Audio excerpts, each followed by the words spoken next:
Bodes well for 2023. Yes, it does. Yeah, so of course, you guys going to be tired of me talking. Today, I think, like Adrienne said, it's all about library.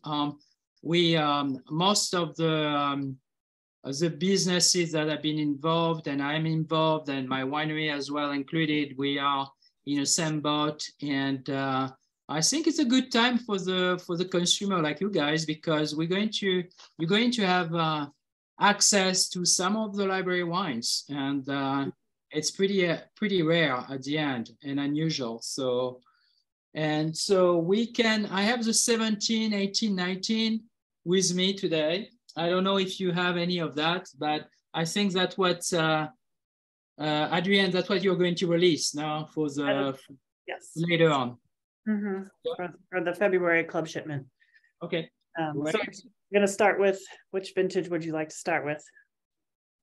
I was thinking 17 and go, older to younger, yeah. A little bit the reverse, that's the French way, but I think what I call the American way, we finish with the younger wine.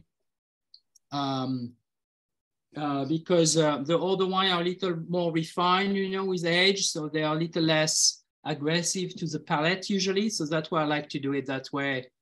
It's more like a personal feel. Most of the time, I can tell you the truth. I have 3 glasses. I go back and forth, one way up, 17, 18, 19, back down, trying to, retest those wines and really trying to understand the potential of the vintage is what we remember about the vintage as well, because of course we don't test those wines every day. So it's always fun even for me to kind of go back to it. So 17 was very obviously a vintage marked by the climatic change. And that's where you realize, by the way, that some of the great terroirs of Napa Valley are still performing under some extreme conditions. So we had this crazy heat wave, and what happened, it's a little bit counterintuitive, but the heat really stopped the vine to produce any sugar. And so the wines have lower alcohol in general and are fresher, which I really like, and have big structure, which usually is really good to have those big structure, those big tannins, the foundation, what I call the foundation of the wine for aging. So let's say the numbers, we always look at, the level of tannins, so structure of the wine and the acidity as well for aging. Those two make it feel like that should be a wine who can really age well. We have the ability to really work with some of the greatest sites. So we were really focusing mostly a little niche of Oakville, Rutherford kind of range in Napa. So that's also, I think, help us. But I don't know if you probably don't have the wine, so you can test it. We do. We have 2017. If I can throw that to you guys. Be ready. Yes. We're ready. But you can drink with me whatever you have. Personally, when I test wine, I always, there's many ways to test. Like I try to keep it pretty simple. I just, as a winemaker, always trying to smell it to see if there is no defects. That's the first thing, but to really feel like if there's still some life to the wine and I can smell something to it. Some wines you cannot smell anything, or the aromatics are not very enjoyable, I would say, or joyful. But the 17 for me, I was a little bit of more like earthy character, those kind of feel, almost like more like a French kind of feel to them. That's also what I like. Anyway, let's try them.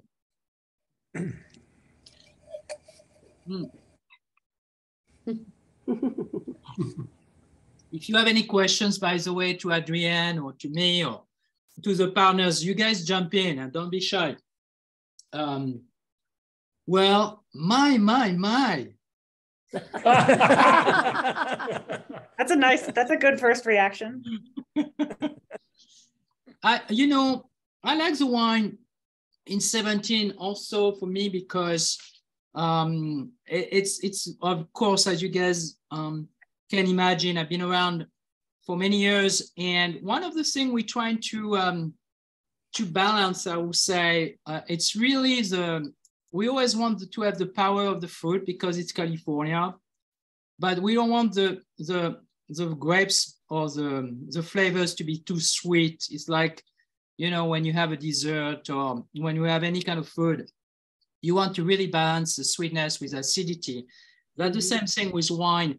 But I feel like sometimes the wines here in California are so ripe, you know, because the sunshine is really so intense that sometimes the sweetness overpowers the acidity. And I think in 17, that's what I really enjoy. Yeah, I feel like the acidity is strong and the fruit is not too sweet. So that's really balanced the wine super well. And I can tell you without, you know, I don't know much, but I feel like this wine can age another easily 10 plus years. That's the beauty of it. It's super balanced. So in 17, I always focus about the quality of the tannins. And, you know, sometimes they can be astringent or sometimes they can be chalky or what I call chewy. So the tannins of the wine, it's almost like a food, if you wish. There is a substance to them. And here they are very delicate and soft, which is also good to see. Because again, in 17, I tested a lot of wine with almost too powerful tannins for me. So the balance is great.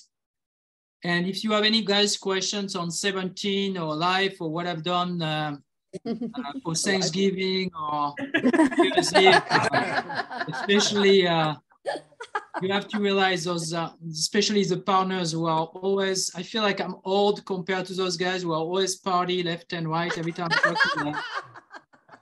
I feel like they're like, you know, on this, the old TV show on the boat where they party all the time. That's the feeling of the that's why you need to come out and enjoy the snow so we can go party some more. See, you see. But the fact is, we're the ancient ones. I'll just say a few things about. So this is the Parallel Cabernet, which we release every February. The Black Diamond Reserve is what we release in the fall, and so we will do a similar thing in October for that wine club release where we will have the 17, 18, and 19 Black Diamond Reserve to re-release. But these Parallel Cabernet, as Philippe mentioned, Oakville and Rutherford fruit, so valley floor.